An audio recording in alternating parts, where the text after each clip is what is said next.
السلام عليكم ورحمة الله وبركاته. معك أخوك حسن من قناة ألفا تايلور. استكمالا لسلسلة الدروس اللي بدأناها الأسبوع اللي فات بتدريج رسم وتدريج الكامر البنانا، واحنا قلنا إن احنا هنتكلم في البنطلون بالكامل من خلال الرسم. طبعا احنا عملنا ليه درس قبل كده، كذا درس مش درس واحد، على ورق وعلى الجيربر، يعني عملنا له كذا حاجة قبل كده. المرة دي احنا بادئين الدروس من فوق شوية من ناحية الجريدنج وازاي بنرسم الأجزاء الداخلية اللي جوه البنطلون، وأنا واخدها لكم جزء جزء. وبإذن الله إن شاء الله لما نكمل السلسلة ديت هنرسم البنطلون تاني بطريقة المحترفين على البي دي اس هنا على الجيربر. بس انت ليه يا عم حسن بادئ السلسلة ديت من فوق كده وانت نازل لتحت؟ عشان خاطر والله يا جماعة أنا مش ضامن، يعني ما حدش ضامن عمره أولا. ثانيا انا مش عارف نفسي هقدر اكمل في السلسله ولا زي كل مره قبل كده لما كنا بنبدا مثلا زي فيديوهات قبل كده وكنا بنتاخر فيها شويه. فانا قلت اما اجيب لكم الصعب الاول وبعدين ننزل على الاسهل فالاسهل فالاسهل، عشان لا قدر الله لو ما كملتش لاي سبب ايا كان يبقى انت خدت الصعب السهل تقدر تلاقيه في اي حته. فاللي انا مش بلاقيه على اليوتيوب هو اللي بعمل له فيديوهات ورا بعضيها. تمام. فاختصارا لوقتي ووقت حضراتكم، النهارده احنا ان شاء الله هنعمل مع بعض الاسطمبة بتاعت الجيب الخلفي، وازاي بنرسم الجيب الخلفي، وازاي بعد ما بنعملها بندرجها مع بعض. فاحنا دلوقتي هنفتح البي دي اس. عبال لما يفتح كده ويحمل والقطعة تنزل معانا تحت، يعني انزل اعمل لايك واعمل كومنت، ويا ريت الفيديو اللي فات فيه ناس كتير شافته، وبرضو الناس بتشوف الفيديو وتمشي.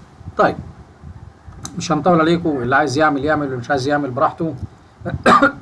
ذنب غيرك في رقبتك مش في رقبتي، انا عملت اللي عليا ووصلت المعلومه.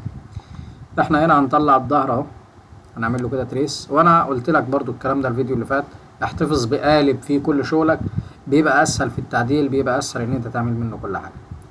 انا هاجي هنا اقول له والله اعمل لي هنا خط مستحدث على الظهر من المنطقه ديت للمنطقه ديت. كفايه ان انا هنا اعمل ايه؟ اعمل اسطمبه هنا. تمام.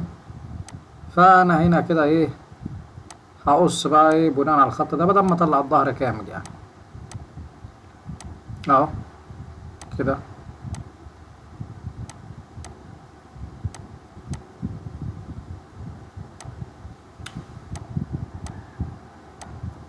الشغل على شاشة كبيرة في المصنع هناك، واجي هنا اشتغل على الشاشة الصغيرة ديت، فالموضوع صعب بصراحة، صعب اوي يعني. تمام. انا طلعتها فاضية هنا عشان عايز اوري لك هنرسم الجيب فيها ازاي. وهنرجع نطلع الخطوط اللي بره بتاعت الجيب برضو. مش هناخد النهاردة الجيب بالتطريز، لان الجريدنج بتاع الجيب بالتطريز ده عايز ان شاء الله هنعمل له فيديو لوحده، لان الموضوع محتاج منك ايه شوية ممارسة يعني. فاحنا هناخد الجيب بس فاضي كده اهو النهاردة. تمام. وهنقول للقطعة ديت انت كده بالسلامة، هي كده كده موجودة فوق. تمام. انا متعود في المصنع الحقيقة ان انا بشتغل جريدنج على الجنب التاني. فهاجي هنا على موديفاي، اقول له ايه فليب بايت لاين، ويلف لي القطعة ديت على الخط ده والقطعة ديت على الخط ده. تمام.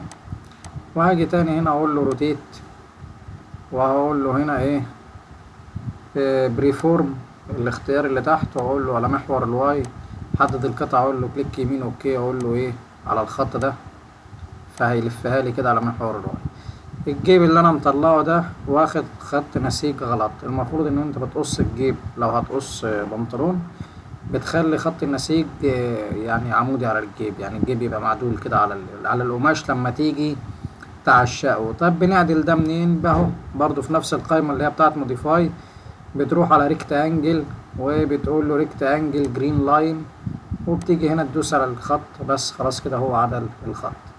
تمام. الاسطمبة هنسيبها زي ما هي، احنا عايزينها بالورب اللي هي فيه. يعني احنا لو عملنا هنا ريكت انجل للاسطمبة ديت، هقول له بقى هنا ريكت انجل بيس، رجعها لوضعها الطبيعي يعني على الجرين لاين اللي هي كانت عليه. هنلاقي هنا في ورب، يعني انا ممكن هنا كده اقول له فليب باوت لاين كده، واجي اقول له والله يا عم اعمل لي هنا كده ايه، يعني اقدر اقول له اعمل لي روتيت على الخط على محور الواي، هقول له اعمل لي روتيت للقطعة ديت على الخط ده. تمام، على محور الاكس بقى المرة دي، سوري، اقول له روتيت على محور الاكس على الخط ده اللي هو الجرين لاين اصلا يعني. تمام، مش معترفة بيه، ما علينا. المهم ان هي فيها ورب لتحت هنا، هي القطعة فيها ورب لتحت هنا. تمام، القطعة ديت ما فيهاش جريدنج، ولا دي فيها جريدنج، ولا دي فيها جريدنج. تمام، فاحنا هنديهم جريدنج كده على السريع، ولكن الاول انا هنا عايز اعمل الخط بتاع الجونتا اللي هي السنتر باك، يعني ده اللايزر. تمام، هنعمل الخط بتاع اللايزر لان ده برضو مش هيكون موجود معانا في اسطمبة الجينز. فانا هاجي هنا كده اقول له والله cutting about line، يعني ده كده سبليت، هنا هقول له سبليت about line اهي اون لاين على الخط ده.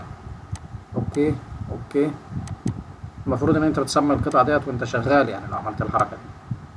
تمام، وهاجي هنا اطلع القطعتين دول وهقول له ايه ديليت بيس دي، ودي كمان انا مش محتاجهم، احنا مش هنتكلم فيهم النهارده. كليك يمين كنسل، انا هشتغل على الاسطمبة دي.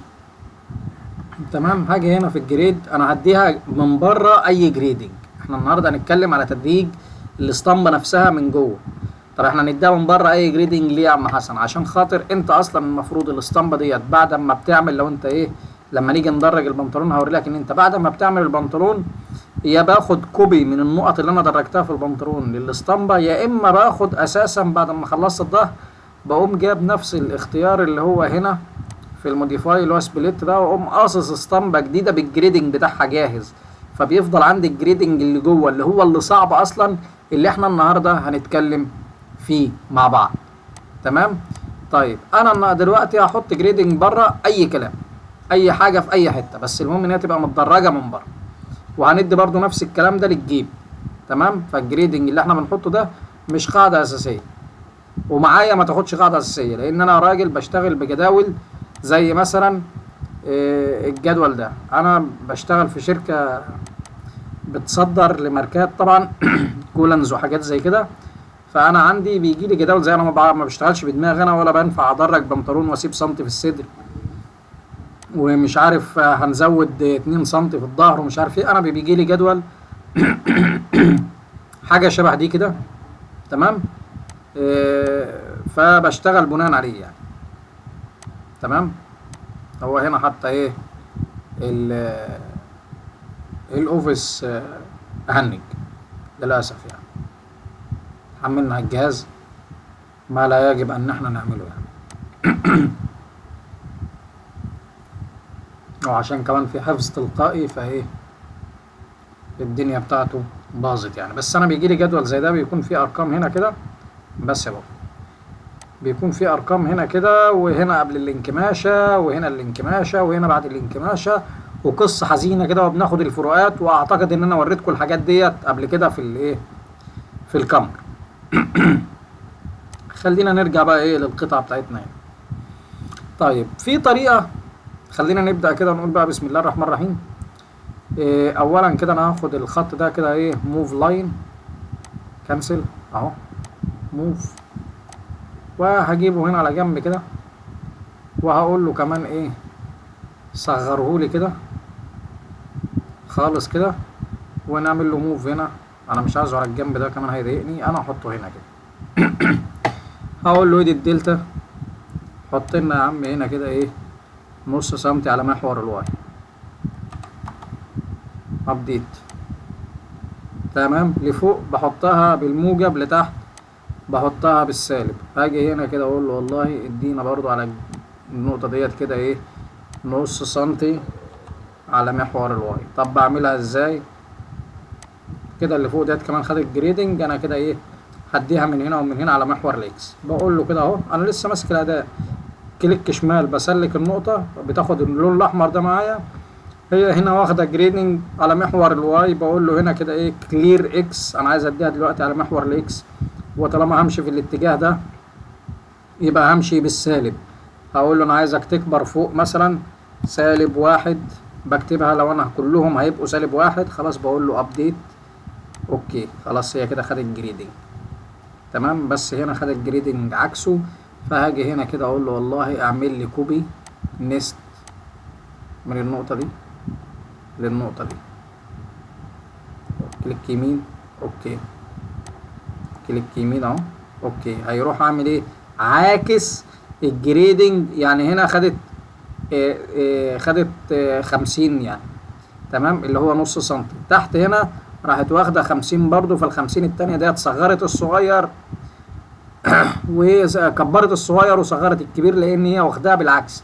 طب ديت لها حل يا عم حسن؟ ايوه لها حل اهو. عندك هنا برضو في اوبشن موديفاي جوه الجريدنج اهو، اسمه فليب، وهقول له فليب واي. احنا بنتحرك كده واي وكده اكس، تمام. وهاجي هنا كده واحدد له النقطه واقول له والله هنا ايه، اعمل لي فليب هنا.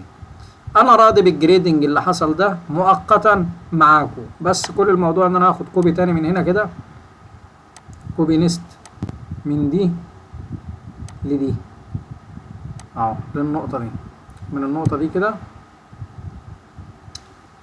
مش واخده نقطه جريدنج. فهعمل ايه؟ هقول لها كده اد جريد بوينت، اد جريد بوينت موجوده هنا اهي، تمام. وهاجي بقى دلوقتي اقول له هات لي كوبي نست، الاختصار بتاعها انا مطلعه بره هنا اهو. هقول له كوبي نست من هنا لهنا، كليك يمين اوكي. برضو احنا جبناها بالموجب، فهقول له هنا فليب. وفي حل تاني ان انا باجي هنا اقول له والله هات لي ايد الدلتا، هقف هنا كده دوس كليك يمين اوكي. انا عايز الواي هو اللي يبقى ايه، قيمته تتغير تبقى بالسالب، لكن الاكس انا تمام معاه. فهعمل ايه؟ هدوس على الواي هنا كده كليك شمال، هيعمل لي سيلكت عليهم كلهم، سيلكت اول يعني. هدوس كليك يمين وهجيب اخر كلمه في القائمه اللي هتظهر معايا اللي هي تشينج سينج، يعني هيغير لي الايه القيمه بتاعت الايه الارقام اللي مكتوبه، يا موجب يا سالب. واقول له اوكي كده خلاص دي كده اتدرجت معايا بالطريقه اللي انا عايزها، تمام. هاجي هنا اقدر اعمل والله كده اقول له هات لي كوبي كوبي واي من هنا كده. الكوبي بتيجي من هنا اهو، تمام، بس انا حاطط اختصارات هنا. كوبي واي من النقطه دي للنقطه دي وللنقطه دي، واقول له كليك يمين اوكي، تمام. وكوبي واي من النقطه دي للنقطه دي للنقطه دي، كليك يمين اوكي. انا كده بحاول ادي للجيب بتاعي جريدنج مشي حالك يعني، تمام. وهاجي هنا اقول والله ادي الدلتا النقطه دي والنقطه دي، انا عايزك تديهم لي سنتي على محور الاكس اهو. اقول له الاكس انا عايزك تكبرهم لي عليه سنتي. همشي في اتجاه اليمين يبقى هحط القيمه بالموجب اهو اوكي، بس هو عكس دي. فزي ما قلت انا اقدر اعمل كده دلوقتي وانا لسه ماسك اداه الايه اديت دلتا، وهروح مسلك الواي وهقول له كليك يمين تشينج سينك، عدل الجيب خد كله جريدنج، كبر سنتي في الطول وسنتي في العرض من كل جنب. كلام كده صعب؟ لا مش صعب. هتدوس كليك هتدوس كنترول اتش يعمل ايه؟ يعمل كلير اهي، تقف عليها هتلاقي اختصارها كنترول اتش عشان تسرع ايدك، ما تفضلش تجيب الحاجات من فوق. اول سايز عشان اشوفهم بندوس كنترول جي، وبعد ما ندوس كنترول جي بنعمل سيلكت على القطعه اللي احنا عايزينها، او بنعمل كليك يمين سيلكت اول، او بندوس كنترول اي يروح مسلك الكل، تمام. طيب في مليون طريقه بقى ان انا ارسم بيها الجيب جوه، فانا هديهم لك كلهم وانت خد اللي تريحك عشان تبقى معاك كل الدنيا. هو بيديني مقاسات هنا كده، انا المفروض هنا برضو هيديني هنا ايه، اقول له فليب اباوت لاين لان ديت معكوسه بالنسبه لي كمان لفوق، انا عايزها لتحت. ايوه كده كده ايه، انا هعرف اشتغل. انا بالنسبه لي يعني انا متعود اشتغل بالطريقه ديت اريح. هقول له والله انا عايزك تيجي هنا قائمه كرييت اوفست، المقاسات بقى اللي هو مديها لك. لو قال لك مثلا خش لي من هنا كده 4 سم، هقول له سالب 4 سم اهو، عشان انا عندي جيب عايز احطه هنا جوه، تمام. وهو مديني مقاسات، هتقعد بقى ترسم لي خط كده وخط كده مع عمرها ما هتيجي معاك بالظبط. هاجي تاني كده اقول له والله هو مديني مقاس مثلا من جوه من هنا سالب 3 سنتي ونص، تمام. هقول له بالسالب، انا داخل لجوه سالب 3.5 وخط خط، اروح جايب اوفست تاني. قال لك الخط اللي بره 5 سنتي اللي هو ايه؟ اللي ناحية الجنب، هقول له اهو. تمام. طبعا هنا عشان دخلت انا 5 سنتي بالموجب فهو ايه؟ طلع لفوق. اقول له اوفست تاني سالب 5 سنتي، انتر. انا هنا الجيب بتاعي بيبقى قريب من السنتر، فده الخط اللي هيبقى عليه الجيب نقطة الارتكاز. هاجي هنا اقول له موديفاي كليب الخط ده على ده وده على ده، ماليش دعوه باللي تحت، اللي تحت يولع. هروح شايل الجيب بتاعي كده اهو، اهو انا مفعل الجيومتري. هروح ماسك الجيب لحد اما امسك النقطه ديت، طبعا انا شرحتها 100 مره قبل كده، واكبر كده اهو، واروح حاططها على النقطه دي بس كده، خلاص لقطوا في بعض مغناطيس. هاجي هنا اقول له اعمل لي روتيت، روتيت اهي، وهنا بره الاختصار بتاعها للقطعه دي اللي هي الجيب على النقطه. لا هنقول له هنا ايه؟ كنسل روتيت تاني، الغي لي الاختيار اللي هو ايه؟ بريفورم انجلمنت ده، وهروح اقول له والله انا عايزك حر، امسك لي النقطه دي، تخلي النقطه اللي هنا ديت هي نقطه ارتكاز تلف عليها، ماشي. فاليو اللي هو يبقى اديني الجيب حر، فاليو انا ايه؟ اشتغل انا براحتي كده، كورسر اهو. تمام. وهقف هنا على الخط ده بالظبط كده يا باشا. اللي احنا عملنا ايه؟ عملنا ان الجيب من هنا على المسافة اللي هو قالك عليها، اللي احنا دخلنا بالخط اللي هنا اللي هو ده، والمسافة اللي فوق اهيت، والمسافة اللي تحت اهيت. ما عدتش محتاج الخطوط ديت في حاجة، فاقول له والله دلت لي كل الخطوط المساعدة اللي احنا استعملناهم عشان نحط الجيب في الموقع الاصلي بتاعه. دي طريقة ان انت لو عندك الجيب تقوم تحطه في الاسطمبة بالطريقة دي طريقة. طب انا ما عنديش جيب خالص بقى يا عم حسن، ما عنديش جيب خالص والدنيا يعني ايه ملطشة معايا اهو. عملنا له ديليت، مش موجود جيب، وهو قال لي الجيب على بعد كذا وكذا، والجيب ابعاده 1 2 3. طيب انا هقول له والله برضو نفس الخطوات اللي عملناها المره اللي فاتت، بس هتختلف المره دي شويه. هقول له والله انت هتخش لي كده الاربعه اللي احنا قلنا عليهم -4، طبعا دي مقاسات مش حقيقيه، افتراضيه. وهاجي من فوق من هنا وانزل -3.5 زي ما قلنا، وهقول له تاني كام؟ -5. يبقى احنا كده حددنا معالم الجيب. قلنا ايه تاني يا حسن؟ بنعمل كليب من ده على ده، ومن ده على ده، وده قلنا اتفقنا ان احنا هنسيب. طيب هروح هنا على كرييت تاني، هو قال لي عرض الجيب كام؟ مثلا قال لي 15.5 مثلا. هروح جاي هنا كده، جبت انا ايه؟ الخط ده. هدوس كليك يمين كومباس، يدوس كومباس تاني، يا هاجي على النقطة اللي انا عايز اعمل منها كومباس واحدد. بيقول لي دخل القيمة بتاعتك، اقول له 15.5. تمام. بيدي لك نص دايرة، عايز ترسم بقى الخط هنا، عايز ترسمه هنا، عايز ترسمه هنا، ولكن الخط ده كله كده هتقدر تجمعه على النقطة دي. فهقول له لا يا حبيبي احنا عايزينه على النقطة اللي تحت، وعايزه لاين. هيروح مديهولك كده احيانا ويقول لك فاليو. بص الخط بتقول ايه؟ خد بالك. هقول له لا يا عم انا عايزه كورسور حر، واكبر اكبر اكبر، واجي على النقطة ديت كده والقط الخط بتاعي عليها كده. احنا ما عدناش محتاجين الخطوط دي في حاجة، عشان احنا بقى كده خلاص هنكمل رسم الجيب بناء عن خط راس الجيب اللي احنا عملناه. كليك يمين كنسل، بناء عن خط ايه؟ راس الجيب اللي احنا عملناه. فوق معايا وصح صح، واعرف الجيب بيترسم ازاي. اعرف الجيب ايه بيترسم ازاي، لانه سهل وبسيط خالص. هاجي هنا على الجزئية بتاعت اللاين عند 2 بوينت، هدوس على السهم اللي تحتها وهختار الاختيار اللي مكتوب عليه بيربنديكولار اونلاين. تمام. اللي هو تالت اختيار. وهاجي هنا كده احدد على اي نقطة عشوائية على الخط اللي انا رسمته، وهدوس له 50 وهدوس شيفت في المية اهو كده. يعني انا قلت له ايه؟ قلت له اقسم لي الخط ده نصين. طب هو كده يا عم حسن بيرسم خط فوق وتحت؟ لا، هروح جاي على الاختيار اللي في الجنب واقول له هاف، وانا عايزه لتحت كده، اروح شده واروح كاتب طول الجيب بتاعي كام، اللي هو نفس العرض مثلا. يعني ده في الغالب بيجي لك في المقاسات كده 15.5. تمام. طيب السقوط بتاع الجيب، طول الجيب من الجنب كام؟ مثلا 13 سم. اروح جايب برضو نفس الاداة، بس المرة دي هقول له وول، واقول له انا عايزك تمسك لي دي كده وتنزل لي من فوق 13. طب الجيب من تحت عرضه قد ايه؟ انا كده هدوس اوكي عشان اخد الخطوة اللي بعديها. اقول له والله برضو 13. مثلا. تمام. يبقى احنا كده رسمنا معالم الجيب. هاجي دلوقتي اجيب الخط ده وبمنتهى السهوله اللي في الدنيا بوصل دي كورسور اهو بدي، وهاخد من النقطه ديت كده وامسك النقطه وامسك النقطه اللي هنا دي.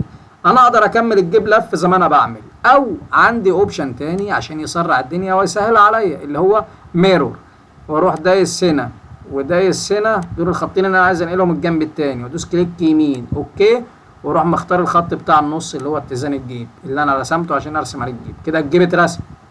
هروح راسم كده ايه، هروح مدلت الخطين اللي جوه دول ما عادش ليهم صنف اللازم. تمام. وهروح قايل له اعمل لي تريس للجيب ده وطلعه بره كده كده. تمام اهو، كليك يمين اوكي، طلعنا الجيب بره. هنعدل اللاين اللي جوه ده زي ما اتفقنا مع بعض. بروح هنا كده موديفاي روتيت روتيت هنا، وهقول له ايه بريفورم واي مش اكس، وهدوس هنا كليك يمين اوكي، واقول له واي على الخط ده، وقفه لي عمودي على الواي، واقول له هنا ريكت انجل جرين لاين، وهروح دايس عليه كده. خلاص كده الجيب ده بقى مستقيم. طب احنا هنشوف كده الجيب ده لما طلع من القطعه ديت واخد جريدنج ولا لا. هدوس كنترول جي كنترول ايه كليك يمين اوكي، الجيب ما خدش جريدنج. هندرجه من اول مع بعض. تمام اهو، هنقول له احنا هناخد كوبي نست من النقطه دي للنقطه ديت زي ما اتفقنا، والنقطه دي كليك يمين اوكي، من النقطه دي للنقطه دي كليك يمين اوكي. لما يعمل منك كده برضو ايه يعني ما تقلقش يعني، ولا تتسرع ولا يجرى لك حاجه، ما تقلقش. تمام. وهاجي دلوقتي اقول له والله انا عايز ادرج الجيب من تحت. انا هاجي هنا بس الاول، ما كانش المفروض اخد كنترول يعني كوبي نيست، كان المفروض اخد كوبي على الواي بس، فدي تصليحها سهل جدا. هاجي هنا كده اقول له ادي الدلتا النقطه دي والنقطه دي، كليك يمين اوكي، اديني الاكس صفره اللي هو كلير اكس ابديت اوكي. الخط ده اتعوج، سهله وبسيطه. كنترول ادي الدلتا، وتعالى لي هنا كده كليك يمين اوكي، قول لي المحور ده، دوس عليه كليك يمين وننزل تشينج سينك وندوس اوكي. يا اما هاخد فليب واعملها. دلوقتي ناقص لي تدريج الجيب من تحت، والمشكله ديت عند تدريج الجيب من تحت سهله وبسيطه يعني. هروح هنا كده اقول له اديت دلتا، واعمل لي يا عم الموضوع ده كده ايه كلير اكس، وخليها 1. وكنت اقدر اقول له والله خليها زي ما هي، وكنا هنسلك هنا ونديله تشينج سايز زي اللي عملنا المره اللي فاتت يعني. فانا هقول له دلوقتي 1 ابديت اوكي. هاجي هنا كده اقول له 1. شفت هنا الخط اهو اللي عامل ايه مشاكل، فانا اقول له كلير اكس كلير واي. هنا النقطه اللي في النص ديت ما بتاخدش واي، تاخد اكس بس. اقول له كلير اكس 1 سنتي ابديت اوكي. تمام. وهاجي هنا برضو هقول له كلير اكس 1 سنتي ابديت اوكي. كده الجيب خد الجريدنج بتاعه اهو. تمام. والقطعة والجيب مرسوم جوه. طيب لو الجيب مش مرسوم جوه واحنا خدناه زي المرة اللي فاتت، احنا هندوس دلوقتي كنترول اتش عشان ايه نخفي الجريدنج. طب لو الجيب يا عم حسن مش مرسوم جوه وانا شلت الجيب وحطيته هنا زي ما احنا عملنا المرة اللي فاتت، هكمل ازاي؟ تمام. هقول لك اهو يا سيدي، هنمسح الخطوط دي تاني اهي. تمام. وهنعمل نفس العمل. انا عايزك تحفظه والله، انا بكرره 100 مرة عشان عايزك تحفظه. كرييت اوفست، خد لي خط من ده لجوه كده -4 سنتي، انزل لي من هنا كده، يعني النسب ديت اللي احنا اتفقنا عليها في الفيديو ده. انزل لي من هنا كده كمان -3.5، وانزل لي من هنا كده -5 سنتي وقول لي هنا كده ايه، عايزك تعمل لي كليب من هنا على هنا ومن هنا على هنا. كل ديت احنا عملناهم، دي تالت مرة نعملهم فيها النهاردة. هنروح شايلين الجيب ده كده اهو، ونروح حاطينه هنا تمام كده، وهاجي هنا اقول له روتيت، وهدوس على الجيب كده كليك يمين اوكي. هشيل ديت، هحدد النقطة اللي تحت اللي هي نقطة الارتكاز، وهقول له لا مش عايزها فاليو، انا عايزها كورسور، وهكبر بحيث ان انا احط الركنة بتاعتي على الجيب ده عشان تبقى المسافة بتاعتي ايه بالظبط. طيب انا لو حطيت الجيب كده يا عم حسن، وعايز بقى دلوقتي اخلي الجيب ده يبقى جوه القطعة، هعملها ازاي؟ بص يا غالي، سهلة وبسيطة جدا.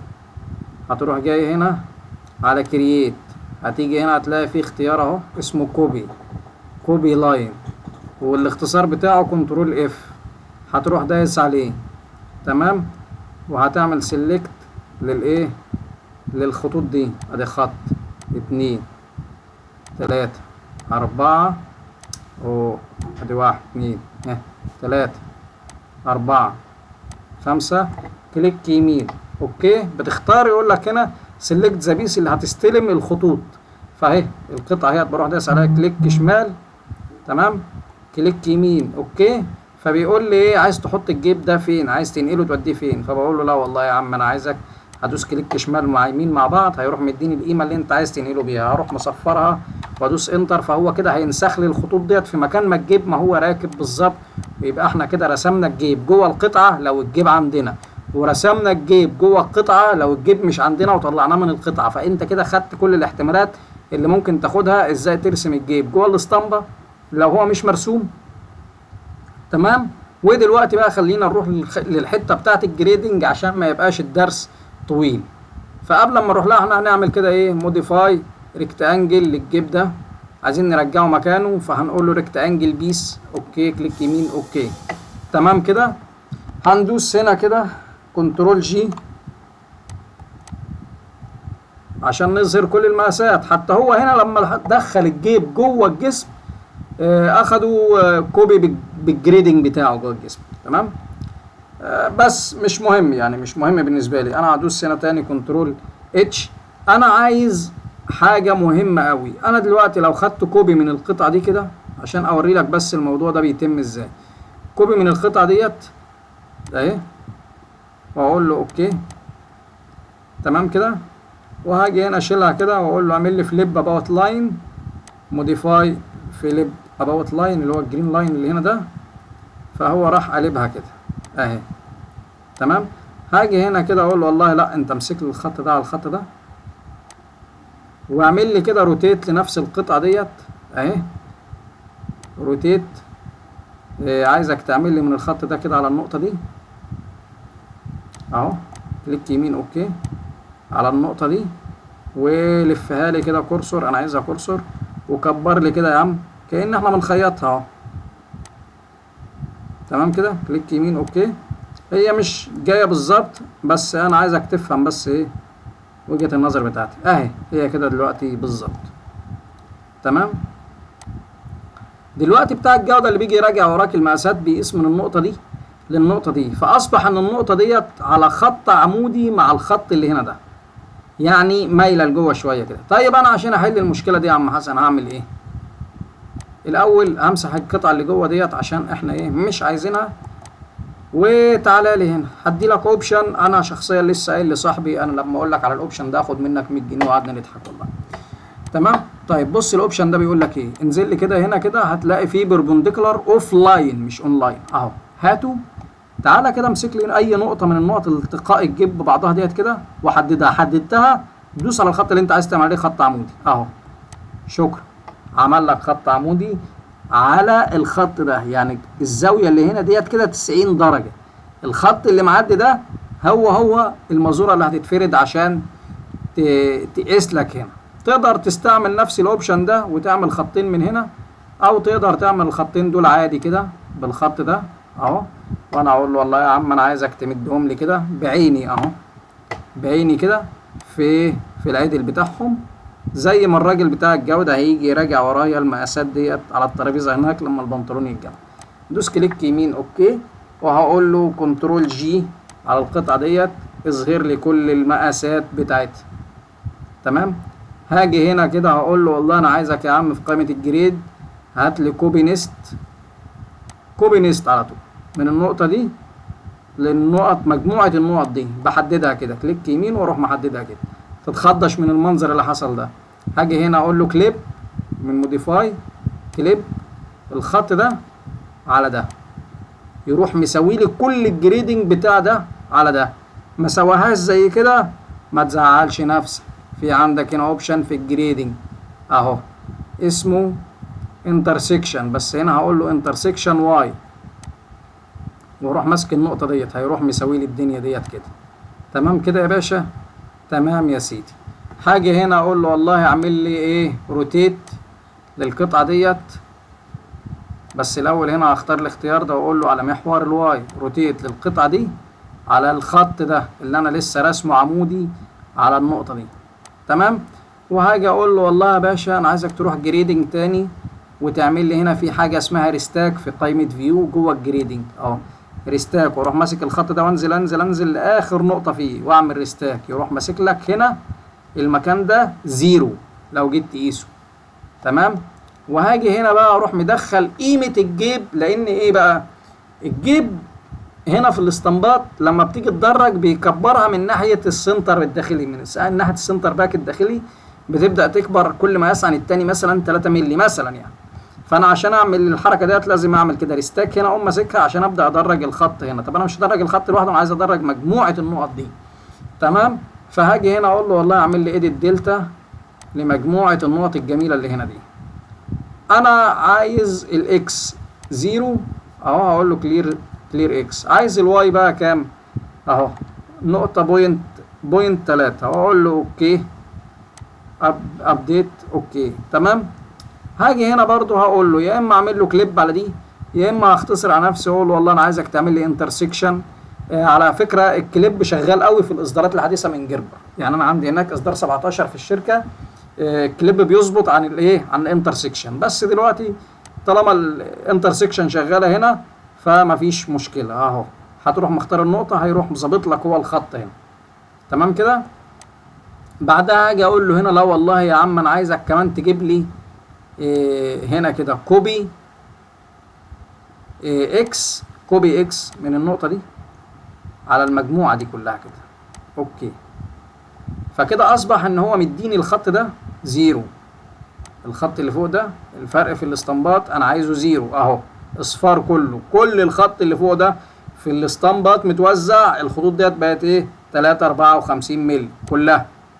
تمام. هتأكد من مقاس الخط ده برضو ان هو لسه محافظ على ال3 مللي اللي انا اديتهم له، هلاقيه اتغير سيكا. تمام. هروح اعمل ايه ريستاك كده، هنا هيفك الريستاك ده، هروح اعمل له ريستاك تاني كده هنا على ده، والمرة دي بقى اختار 2 بوينت ستاك، وهروح طالع كده قبل نقطة الجريدنج واقوم واقف، يروح موقف لي الخط ده ألف. تمام كده. هقيسه هلاقيه مش متظبط اهو 27 28 مللي بتاع، لا انا عايزه 30 مللي بالظبط. هروح جاي كده واروح ماسك ايديت دلتا واحدد النقط دي كلها واقول له لا يا حبيبي الجريدنج ده مش هينفعني، اعمل لي كلير واي واعمل لي 3 مللي بالظبط واقول له اوكي. يبقى احنا كده الخط ده دلوقتي اصبح صفر زي ما انا عايز اهو. تمام. الاقل من 1 ده مش هيفرق معاك كتير، تقدر تظبطه تاني كده برضو اهو نقول له انترسكشن اكس اوكي، وهات لي كوبي اكس من هنا للنقطة دي كلها على بعضيها. فده بقى دلوقتي زيرو اهو، الفرق بينه زيرو، والفرق بين ده وهنا 3 مللي. تمام.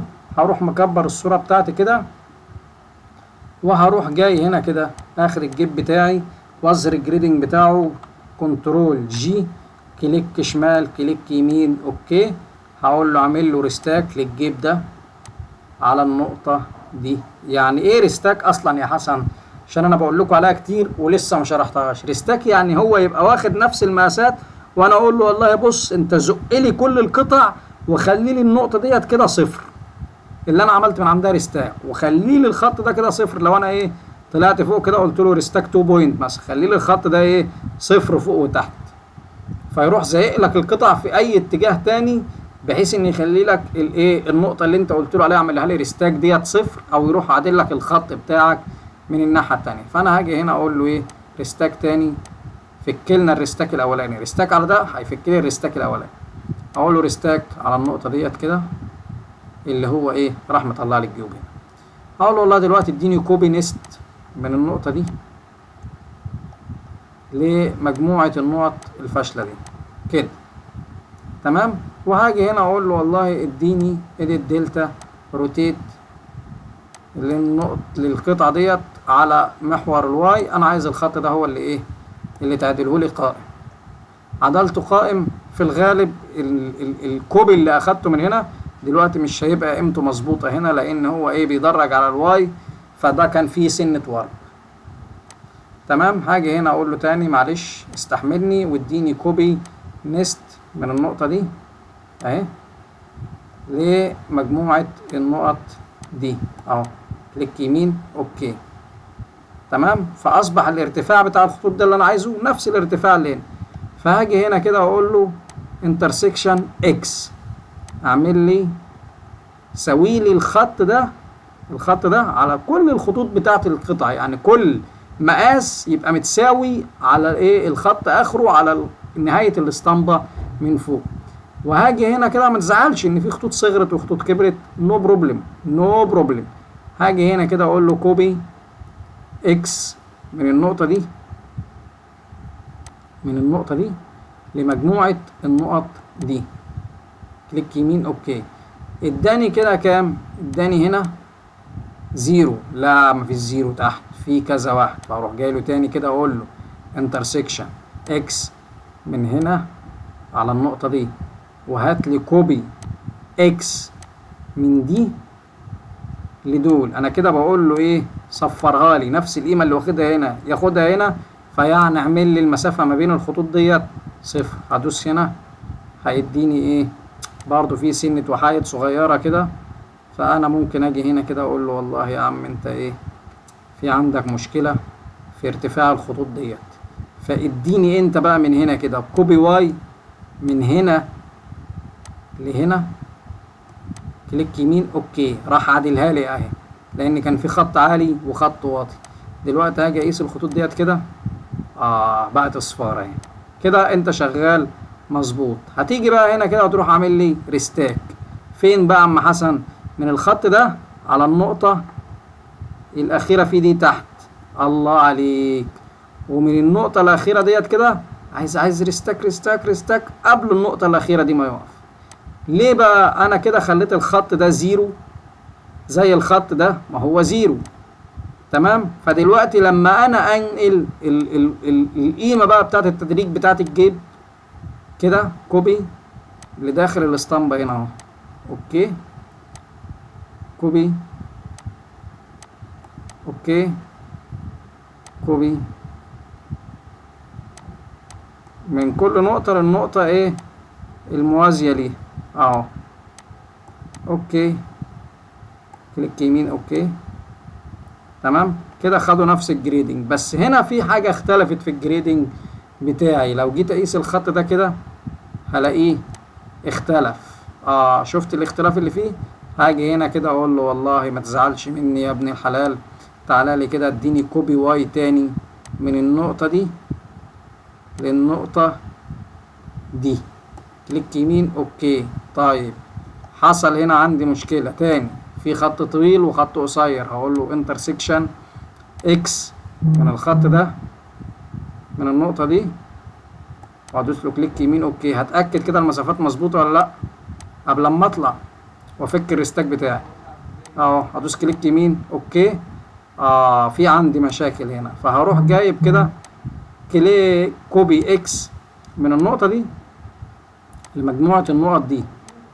هتحصل معايا مشاكل في الجيب نفسه هنا، يعني هنا دلوقتي لو انا طلعت كده هو بيتهيألك ان الجريدنج مظبوط، لا بس انا لو جيت اقيس الخطين دول مع بعض هلاقي فيه فروقات بينهم. يعني ده 11 و1 من 100 مللي، ده 11 و7 من 100 مللي، يعني داخل على 11 ومللي. ففي فروقات عندي هنا هي طفيفة جدا، ولكن انا عايزها زيرو يا عم. انا في حد بيراجع ورايا لان ده انا شغال مثلا ماركة عالمية كبيرة قوي، لكن لو انت شغال لنفسك هو كده زيرو خلاص تمام بالنسبة لك.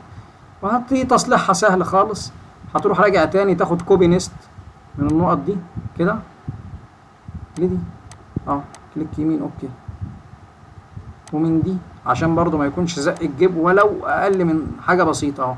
لو خدت بالك هتلاقيهم بيتحركوا كده ايه، حاجة بسيطة خالص اهو. كليك يمين اوكي، كليك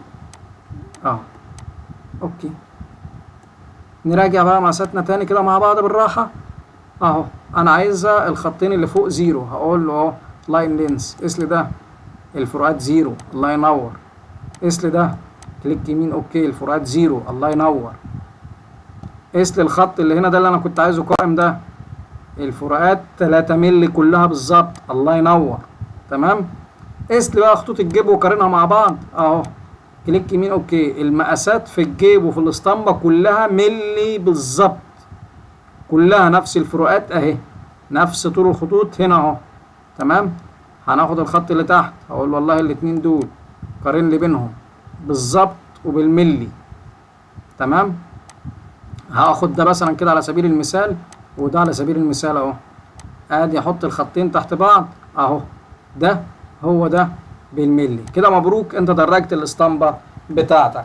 اشوفك الدرس اللي جاي ان شاء الله. ما تنساش تعمل سبسكرايب ولايك، ويعني وزع القناة على غيرك، ما تبخلش بالمعلومة على غيرك، المعلومة جاية لك سهلة. ماشي. انت يعني انا تعبت فيها هنا عشان اوصلها لك، اتعب انت كمان معايا شوية صغيرين ووصلها لغيرك، وشاركني في الاجر والثواب. والسلام عليكم ورحمة الله وبركاته.